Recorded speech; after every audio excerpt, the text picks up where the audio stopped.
E vamos refletir sobre a injustiça? Carta psicografada. Gente, essa é uma das cartas que eu mais gosto. Inclusive, eu abro sempre a sessão espírita da psicografia com ela. É uma mensagem muito relevante e importante. A gente recebeu essa carta de um mentor. E é um grande aprendizado. Então, fica até o final. Escute a mensagem até o fim. Então, ele começa assim. Nossa visão na Terra dos fatos que acontecem com as pessoas e também conosco é muito limitada. É como se olhássemos um bolo só de um lado da mesa. Não conseguimos olhar o bolo por inteiro se não levantarmos da nossa cadeira e dermos a volta toda na mesa. Mas mesmo assim, não poderemos ver o lado de baixo. Só enxergaremos as bordas e o topo. Assim é a vida. O lado que vemos é a vida na Terra. O lado que não vemos e que nos obriga a ir para o outro lado da mesa é a vida espiritual. E o lado de baixo é a visão de Deus, dessa inteligência suprema que é onipotente, onipresente e onisciente. E não temos o conhecimento ainda necessário para entender todas as coisas. Partindo da certeza que Deus é amor, podemos entender que Deus não permitiria injustiças.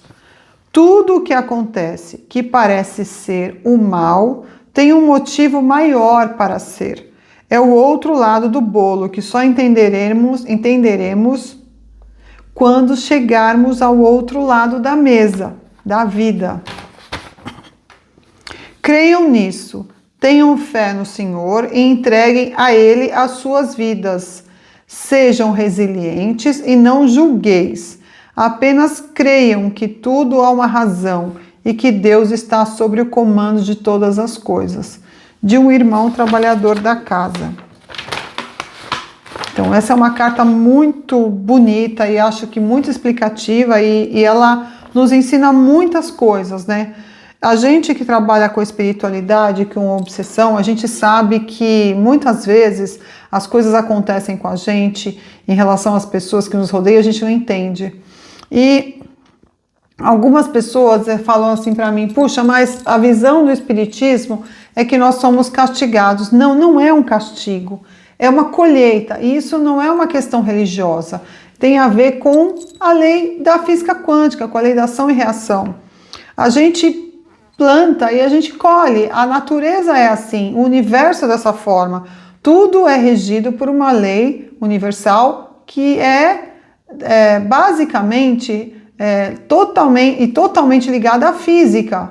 E a base da física é a terceira lei de Newton. Toda ação tem uma reação de igual intensidade na mesma direção e com sentido contrário. Então, as nossas escolhas interferem muito no nosso dia a dia. Eu vou dar um exemplo do dia a dia. Eu não sei de onde vocês estão me assistindo, aliás, comente aqui de onde vocês estão me vendo, mas, por exemplo, eu moro em São Paulo, capital, né? E aqui a gente tem um trânsito muito intenso. Então, eu vou dar um exemplo diário do que é uma colheita. Então, vamos supor que você está no trânsito, né? Que isso é uma coisa que acontece aqui direto, né? Quem é paulistano vai saber, paulista principalmente, vai saber o que a gente está falando. E você toma uma fechada de alguém, né? Você dá uma... Vou mudar um pouco o exemplo. Vamos supor que você está no trânsito, distraindo, pensando naquela reunião de trabalho e sem querer você dá uma fechada em alguém. Se você pedir desculpa, você vai provavelmente cruzar no seu caminho com alguém que também está nervoso, estressado, preocupado, assustado, porque hoje o trânsito de São Paulo é perigoso, até por várias questões de violência, né? Então, se você simplesmente pegar e pedir desculpa, a outra pessoa vai olhar com uma cara meio assim para você, mas vocês vão seguir caminho. Agora, se você der uma fechada e não pedir desculpa e a pessoa reclamar e buzinar e você falar uma série de palavras assim amigáveis para essa pessoa, você vai causar uma reação no outro, né? Pode irritar mais ainda essa outra pessoa, que pode, inclusive, causar uma outra reação em você. E aí cria-se uma rede de agressividade entre ambos muito grande. Eu cheguei a ver isso uma vez. Quem conhece a famosa 23 de maio, né? Eu estava indo para um curso no domingo de manhã cedo E eu vi na minha frente 2 motoristas discutindo e a discussão foi tomando uma proporção tão grande que eles começaram a bater o carro no outro. E aí, infelizmente, uma peça de um dos carros quebrou e voou na frente de um motociclista. O motociclista caiu e se machucou feio e eu parei para socorrer. Eu tenho formação em primeiros socorros e me atrasei para o curso. Então, veja, as nossas ações, as nossas escolhas causam um monte de reações automáticas às outras pessoas, né? E aí, se a gente está tendo escolhas que a gente está prejudicando a vida dos outros, nós vamos colher o retorno disso, não tem jeito, né? A gente vai passar por situações onde o universo vai trazer para a gente desequilíbrio, conflito, agressividade. De repente você chega em casa lá, ou chega no seu trabalho, você tem um cliente que te traz um problema, porque você causou um problema na vida da outra pessoa no trânsito. Então, e aí às vezes as pessoas falam assim, puxa vida, mas por que isso está acontecendo comigo? Porque a gente, infelizmente, plantou aquilo. E a gente sabe exatamente de tudo isso, porque a nossa vida é no plano espiritual, né? Por isso que a gente tem saudade de casa. A gente vive lá, nós não vivemos aqui na Terra, nós estamos aqui por um período de tempo. Nós não somos seres humanos, nós estamos vivendo, nós somos espíritos, nós somos energia, nós estamos vivendo uma experiência humana na Terra. Mas a nossa casa é lá. E a gente sabe de tudo isso. Só que quando a gente vem para cá, Deus nos dá o esquecimento para que a gente consiga ter a oportunidade de resgatar relações que a gente não conseguiu enquanto a gente estava aqui. Muito embora isso não vai mais acontecer, porque nós estamos vivendo a transição planetária e logo mais eu vou gravar um vídeo de transição para vocês. Então o que acontece? Essa carta ela é muito interessante porque ela fala ela dá um exemplo muito legal que ela fala assim, né? Nossa visão na Terra dos fatos que acontecem com as pessoas e também conosco é muito limitada. É como se olhássemos um bolo só de um lado da mesa. Aí o mentor está soprando aqui no meu ouvido o seguinte.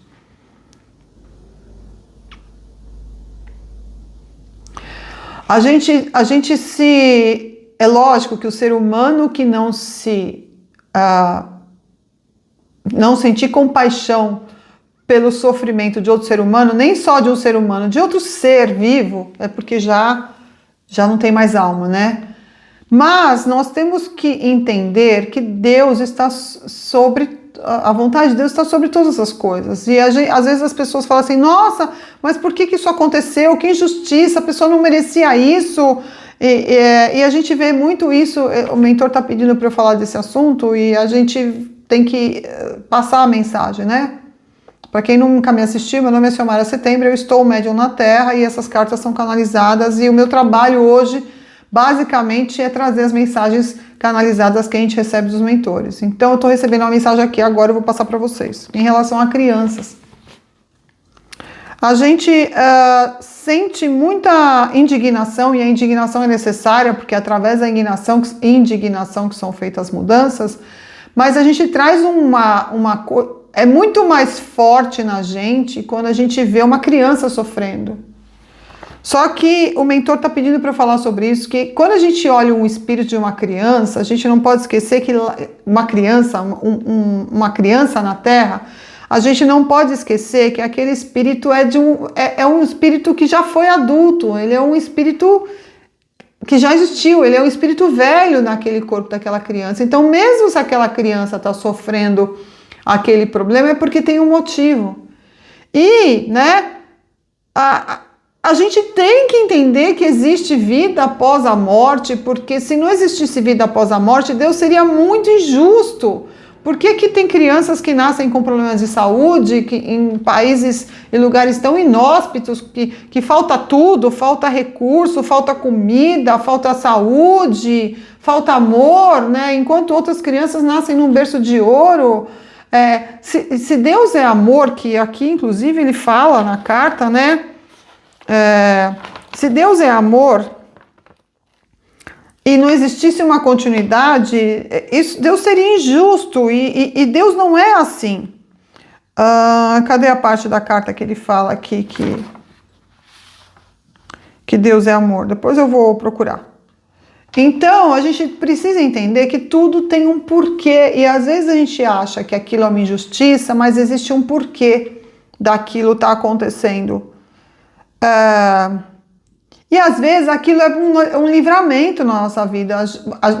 Uma vez eu escutei uma palestra num dos centros que eu trabalho, e o palestrante falou uma coisa que eu nunca mais esqueci, sabe? Ele disse assim: se nós que somos seres humanos imperfeitos, seres humanos que são dotados de amor, né? Porque hoje em dia a gente sabe que tem muitos seres humanos aí, e não é a maioria, tá, gente? Isso é importante vocês saberem, mas tem ainda seres humanos na Terra que tem um espírito que não é tão movido a amor. Mas para os seres humanos que são dotados de amor, se nós que somos seres humanos tão imperfeitos queremos o melhor para os nossos filhos, você que é mãe, você que é pai, que está me assistindo aí, você que é mãe de pet, você que é pai de pet, não faz diferença, né? Você não quer, você não sofre quando vê o seu filho sofrer? Imagina Deus, depende o nome que você queira dar para Deus, não faz diferença, isso é só um rótulo, né? Do mesmo jeito que meu nome é Ciomara, o seu pode ser José ou Maria, não faz diferença nenhuma, isso são rótulos, nós somos iguais, nós somos irmãos, feitos da mesma matéria-prima sagrada que é o átomo, né? Não importa se eu estou no Brasil, você está sei lá onde, nós somos todos feitos da mesma matéria-prima sagrada. Então eu estou colocando o nome de Deus aqui porque é muito mais conhecido, mas independe do nome que você queira dar para ele, para essa inteligência suprema, não faz diferença. Mas se nós que somos seres humanos tão imperfeitos, sofremos quando alguém que a gente ama sofrer, imagina o que Deus quer para nós. Ele não permitiria que a gente viesse para cá para fracassar. A espiritualidade não permitiria que você viesse para cá para fracassar. Então, mesmo aquilo que parece ser o mal é para um bem maior depois. Inclusive, eu vou marcar um vídeo que está postado aí, que é sobre um ensinamento também que fala bastante sobre isso, que é uma frase que todo mundo conhece, que fala: a vaca foi pro brejo, que exemplifica bem isso, né? Que aquilo que a gente está passando de desafiador, e não esqueça que as palavras são mantras, né? Logo eu estou postando aqui um curso de física quântica e como as leis do universo interferem na nossa vida.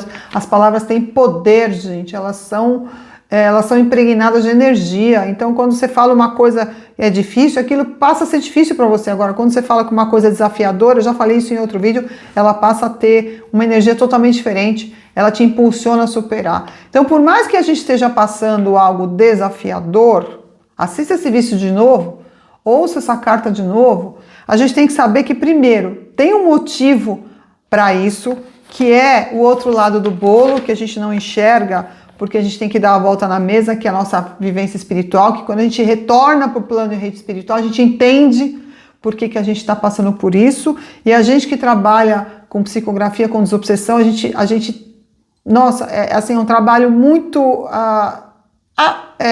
importante no aprendizado. A gente aprende muito porque a gente vê o relato dos espíritos quando eles saem daqui,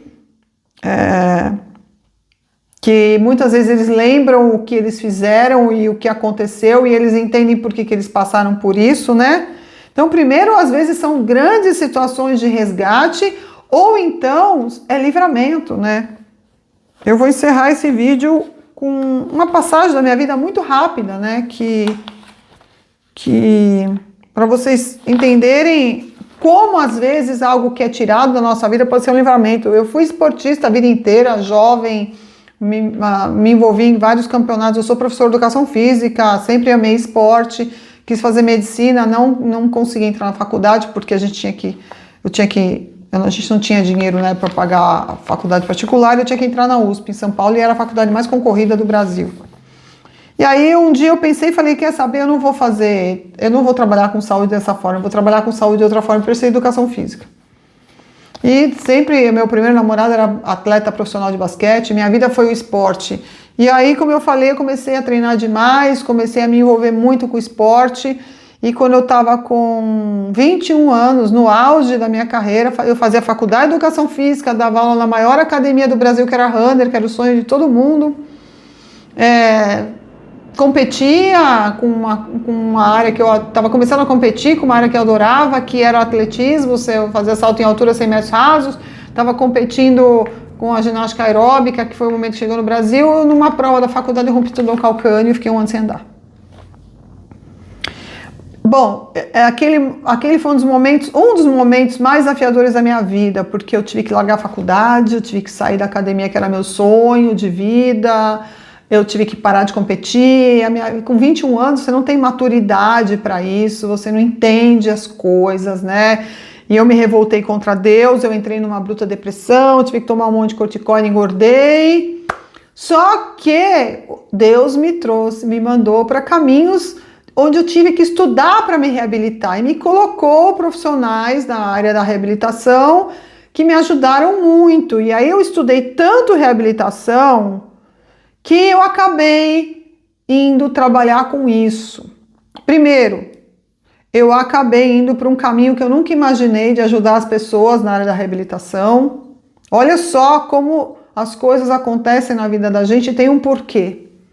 Segundo, graças a Deus eu tive aquela lesão, porque me tirou das competições de alta performance.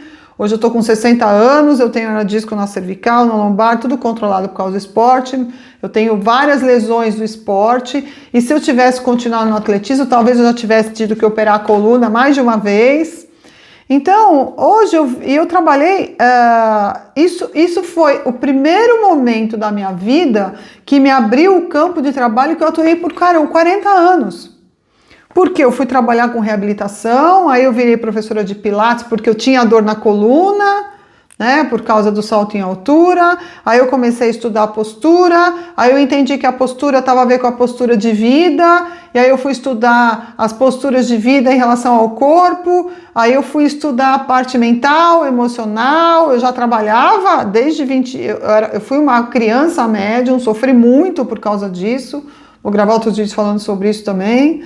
Com 14 anos eu comecei a ir para o centro, eu comecei a entender a minha mediunidade, então os espíritos falavam as coisas no meu ouvido, até então eu não entendia o que era, mas muitos alunos que eu tive, nossa, claro que eu estudei muito, todo caso que vinha para mim, principalmente de hernia de disco, essas coisas, eu trabalhei 40 anos com controle de dor crônica, com fibromialgia, tudo isso, né? E às vezes chegavam casos para mim que eu falava assim, eu não tenho capacidade para isso, aí eu lembrava daquela frase, né, que vinha para mim, Deus não escolhe os capacitados, ele capacita os escolhidos. Aí eu chegava para os mentores e falava assim, me mostra como que eu vou trabalhar com essa pessoa, porque eu quero levar para ela o controle da dor. E vinha a resposta, sabe? Às vezes, se eles sopravam no meu ouvido e falavam assim, faz isso, pega tal livro, estuda isso. Então, veja que aquela lesão que eu tive com 21 anos me abriu um caminho de vida, primeiro para preservar a minha saúde na velhice, que hoje, como eu falei, eu dou graças a Deus, eu não recomendo para ninguém fazer esporte de alta performance, não vale a pena. E segundo, o meu trabalho foi muito importante na vida de muitas pessoas. Eu me realizei profissionalmente, porque eu fui fazer educação física para trabalhar com saúde. E eu consegui trabalhar 40 anos dentro de uma área onde eu consegui fazer as pessoas transformarem as suas vidas em busca da saúde, terem mais qualidade de vida e também ajudando essas pessoas a encontrarem os motivos que estavam levando elas a ter dor, porque a dor ela é uma somatização e hoje a ciência comprova isso, né? Tem um monte de pesquisa científica que comprova assim, é só a gente colocar no Google relação emocional da dor nos ombros. Mulher tem muita dor no ombro, por exemplo, porque carrega a mochila. Isso aí vai ser uma série de vídeos que eu vou gravar depois, numa outra playlist para vocês. Por que carrega a mochila? Porque carrega a dor do outro, porque a mulher tem a coisa da maternidade, então ela quer carregar a dor da mãe, da irmã, do marido, do filho, da amiga, do vizinho. Então tem dor aqui, está carregando peso que não é dela, entendeu? Então tem muitas relações, e aí quando a gente trabalha com dor crônica, você consegue ajudar a pessoa a encontrar as respostas, porque Hipócrates, que é o pai da medicina, diz: quando alguém te pedir para curá-lo, primeiro pergunte a essa pessoa se ela está disposta a mudar aquilo que a fez adoecer. Só quem tem a capacidade de mudar na nossa vida somos nós mesmos. Todos os profissionais da área da saúde que trabalham com você, eles só te trazem um caminho, eles te trazem uma ferramenta, mas você que faz a mudança, você que é capaz disso, você que tem o poder, você que tem que ter a vontade. E você consegue, porque nós estamos aqui na Terra para nos curar. Esse é o nosso maior compromisso. Nós estamos aqui na Terra para sairmos melhores do que nós chegamos. E quando a gente trabalha a cura dentro de nós, a gente consegue ajudar o próximo através do nosso exemplo. Quando nós nos tornamos pessoas mais amorosas, quando nós nos tornamos pessoas mais compreensivas, quando nós julgamos menos as pessoas, quando nós olhamos até para aquele ser que fez aquele ato escandaloso, que é como fala a Bíblia, né? Porque eu não quero colocar palavras de frequência baixa na live, a gente não sabe o que ele viveu, a gente não sabe como foi a vida intrauterina dele, a gente não sabe o que ele passou na outra vida, a gente não sabe como foi a infância dele. Então, a gente não deve julgar. Jesus diz, né, que atire a primeira pedra quem não tiver pecado. Quando você aponta um dedo para uma pessoa, tem outros 3, 4 dedos apontados para você. Então a gente não sabe o que aquela pessoa viveu. Claro que uma pessoa que comete um crime, por que existem as leis? Porque as leis precisam existir deveriam existir para organizar a sociedade, coisa que no Brasil não acontece, né? Mas não vou entrar nesse assunto, que aqui eu estou falando sobre espiritualidade. As leis são necessárias para organizar um grupo de pessoas. E quando a pessoa comete um crime, quando ela faz algo que é contra a lei, que traz a organização, a harmonia entre os seres humanos, né? Ela tem que cumprir a pena para isso, deveria cumprir, né? Coisa que não é necessária entre os animais, que os animais não precisam de leis, porque por isso que eu acho que eles são muito mais evoluídos que a gente. Tem uma para outro vídeo também. Porque a gente precisa ter leis, porque a gente não tem o amor, a gente não tem o equilíbrio, a gente não tem a harmonia entre nós. Nós não temos o amor fraternal como os animais têm, né? Eles não precisam de leis. Então, claro que os seres humanos que cometem atos que são contra o equilíbrio da sociedade, o viver em harmonia entre os outros seres humanos e também com outros animais, têm que cumprir as penas desses atos que eles cometeram. Mas nós não devemos apontar o dedo e julgar. Inclusive, diz isso na Bíblia, que é uma escritura sagrada. Com o mesmo teor que julgares, serás julgado. Né? A gente não sabe o que viveu aquela pessoa. Às vezes você fala assim, será que você, se tivesse passado tudo aquilo que aquele ser humano passou e que a gente não sabe, a dor do outro, não seria muito pior que ele? Então é muito fácil a gente julgar quando a gente está numa situação de conforto, segurança, equilíbrio. Mas e o outro? O que ele passou? Será que a gente não faria coisas muito piores? Então não julgue. Isso que é o amor fraternal, é a gente olhar para aquele ser com compaixão, mas saber que a gente precisa ter um equilíbrio e uma harmonia entre as pessoas. Então eu sugiro para você que você assista o comecinho do vídeo de novo depois dessa minha explicação, que você assista esse vídeo mais vezes, até grave essa carta, porque essa carta é fantástica, por isso que eu sempre abro as sessões espíritas com ela. A gente recebe cartas maravilhosas, mas essa, a pedido dos mentores, é a carta onde a gente abre as sessões espíritas, para as pessoas refletirem que é como a vida é assim, né? É como se olhar... E ver outra coisa que o meu mentor acabou de falar aqui para mim. É como se olhássemos um bolo só de um lado da mesa. Imagina assim, eu estou num lado da mesa e tem um bolo. Eu estou sentada aqui e uma pessoa está do outro lado da mesa. É como se olhássemos um bolo só do outro lado da mesa. Não conseguimos olhar o bolo por inteiro. Eu estou vendo um lado do bolo. Para mim, esse lado é o correto. Mas a outra pessoa está olhando o outro lado do bolo. Suponhamos que do meu lado tem um recheio de brigadeiro e do lado dela tem um recheio de coco. Qual dos dois está errado? Nenhum dos dois. Né? Não conseguimos olhar o bolo por inteiro se não levantarmos da nossa cadeira, veja que profundidade, né? E dermos a volta toda na mesa. O que ele quer dizer com isso? Eu preciso levantar da minha cadeira e me colocar verdadeiramente na posição do outro. Mas me colocar verdadeiramente na posição do outro é parar e pensar o seguinte: como que eu me sentiria se eu estivesse passando por essa pessoa, pelo que essa pessoa está passando, né? Mas mesmo assim, não poderemos ver o lado de baixo. Só enxergaremos as bordas e o topo. Porque o lado de baixo é a visão de Deus na nossa vida, que foi o que aconteceu comigo lá quando eu tinha 21 anos e rompi o tendão calcâneo. Para quem não sabe qual que é o tendão calcâneo, é o tendão de Aquiles, que derrubou o grande Aquiles, que era o maior lutador que conquistou Troia, né?